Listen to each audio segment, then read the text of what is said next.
Hello friends, welcome back to my channel Bhagyashree Mirzapur वाली। ठंड start हो गई है, इसीलिए हमारे घर में आज बन रहा है अलसी और मेवे का लड्डू, जिसकी तैयारी हम यहाँ पे कर रहे हैं। ड्राई फ्रूट्स हमने देसी घी में तल के रख लिया है और अब गोंद को हम थोड़ा थोड़ा करके देसी घी में फ्राई कर रहे हैं और एकदम स्लो फ्लेम में ही सारी चीज़ों को फ्राई करना है, वरना ये सारे जो ड्राई फ्रूट्स हैं और गोंद है बहुत जल्दी जल जाते हैं। और अगर गोंद को आप तेज फ्लेम में करेंगे ना फ्राई, तो क्या होगा ना, वो अंदर से कच्चा रह जाता है और फिर लड्डू में ना वो बीच में आएगा और दांत के बीच में चिपकता है, तो पूरा मदा किरकिरा हो जाएगा। इतनी मेहनत करने का कोई फ़ायदा नहीं होगा। तो थोड़ा थोड़ा करके पहले जो गोंद थे उनको निकाल लिया। उसके बाद यहाँ पे हम किशमिश को फ्राई कर रहे हैं और ये देखिए कितने प्यारे लग रहे हैं ना, बिल्कुल ऐसे पीनट्स की तरह फूल जाते हैं तेल में जाते ही किशमिश। और वापस से जब तेल से वो बाहर आते हैं ना, जब रूम टेम्परेचर पे आते हैं, वो वापस से वैसे ही छोटे से हो जाते हैं। उसके बाद फिर चिरौंजी की बारी थी, तो चिरौंजी को भी हल्का सा ही, बहुत थोड़ा सा ही करना होता है, वरना उसमें ना एक कड़वाहट आ जाती है बहुत जल्दी। तो चिरौंजी करके निकाल लिया थोड़ा सा फ्राई। उसके बाद फिर आया इसका बारी, ये है तिखुर। आपके शहर में क्या बोलते हैं इसको ज़रूर बताइएगा। हमारे यहाँ तो इसको तिखुर बोलते हैं और छत्तीसगढ़ में तो इसका हलवा बहुत पसंद करते हैं लोग। तो इसको भी धीमी फ्लेम पे ही फ्राई कर रहे थे हम, और साथ में अलसी को भी ड्राई रोस्ट करने के लिए अलग कढ़ाई में रख दिया था। और ये देखिए अलसी हमारा ऑलमोस्ट हो गया है, ये चटकना शुरू हो जाता है जब ये हो जाता है पूरी तरीके से। तो अब ठंडा होने का वेट करेंगे सारी चीज़ों का। उसके बाद गोंद जो है उसको आप सील बट्टे से या फिर किसी ग्लास की हेल्प से पूरा आपको क्रश करना होता है उसको। और मिक्सी में नहीं करना है, क्योंकि मिक्सी में करने से ना वो बहुत वैसा एकदम हलवे जैसा हो जाएगा, फिर अच्छा नहीं लगेगा, क्रंच जो उसका है ना वो ख़त्म हो जाएगा। और यहाँ पे फ्लैक्स सीड्स ठंडा हो गया है, रूम टेम्परेचर पे हो गया है, तो उसको अब हम पाउडर बना देंगे।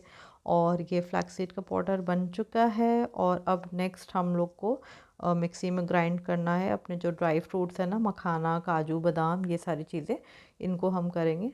और ये देखिए ये हो चुका है। और सिंस जो मखाना था ना बहुत ज़्यादा उसमें घी एब्जॉर्ब था, इसीलिए जब उसको हमने मिक्सी में ग्राइंड किया तो वो पेस्ट के फॉर्म में बन गया, क्योंकि वो पूरा देसी घी जो है गर्माहट से रिलीज़ हुआ और वो बिल्कुल पेस्ट बन गया। उसके बाद फिर उसी में तिखुर को भी पेस्ट बना देंगे। और सिंस तिखुर में भी बहुत ज़्यादा घी था, इस वजह से वो भी बिल्कुल पेस्ट फॉर्म में आ गया है। तो सारी चीज़ों को पाउडर फॉर्म में लाने के बाद हमने यहाँ पे गुड़ के साथ में और थोड़ा सा छुआड़ा को छोटे छोटे पीसेस में काट के डाल दिया था। इन सब चीज़ों को मिलाया और फिर यहाँ पे गेहूं का आटा, उसको ड्राई रोस्ट किया हल्का गोल्डन ब्राउन होने तक। और फिर अपने ये जो लड्डू का मिक्सचर है ना, उसमें थोड़ा थोड़ा करके उसको भी मिला दिया। और साथ में हमने सौंठ और हल्दी को भी थोड़ा सा घी में रोस्ट करके, बहुत हल्का सा ना, बस 1 मिनट के लिए हल्का सा उसको रोस्ट किया धीमी आंच में, और वो भी मिला दिया है इसमें लड्डू का जो ये मिक्सचर है। और उसके बाद इन सारी चीज़ों को अच्छे से मिलाएंगे। और थोड़ा सा हमने इलायची पाउडर भी डाला है इसमें। और गुड़ की जगह आप चीनी भी डाल सकते हो, वो आपकी चॉइस है। बट ठंडियों में ना गुड़ फ़ायदा करता है, इसीलिए हम लोग गुड़ प्रेफर करते हैं। अब इसको अच्छे से मिला देंगे, उसके बाद इसके बनेंगे लड्डू। तो यहाँ पे मम्मी सारे लड्डू बना रही हैं। और ये है लड्डू, और थोड़ा सा अलग से निकाल लिया था, वो एक्चुअली कम मीठा वाला है। और तभी ना बाहर से आवाज़ आई चेन बनाने वाले भैया की। तो हम दौड़ के बालकनी में गए और हमने रस्सी के हेल्प से अपना एक हैंडबैग नीचे लटकाया और उनसे बोला कि इसका ज़िप लॉक ख़राब हो गया है, तो आप प्लीज़ रिपेयर कर दो। तो भैया वहीं पे खड़े होके घर के बाहर ही हमारे रिपेयर कर रहे थे bag, and I was waiting in my balcony कि वो ठीक हो जाए वापस से। फिर भैया ने उसमें रस्सी में बांध दिया और हमने ऊपर खींच लिया। तो बैग तो ठीक हो गया था, चेन उन्होंने लगा दिया था, बट उन्होंने अलग ही कलर का, मेरा मतलब वो गोल्डन कलर का ज़िप था और उन्होंने सिल्वर कलर का ज़िप लगा दिया। उनके पास था नहीं गोल्डन, बट एनीवेज अल्टीमेटली वो रिपेयर तो हुआ। उसके बाद फिर शाम को मेरा और मेरी बहन का प्लान बना कैफ़े जाने का। कौन से कैफ़े जा रहे हैं वो आपको अभी आगे पता चलेगा।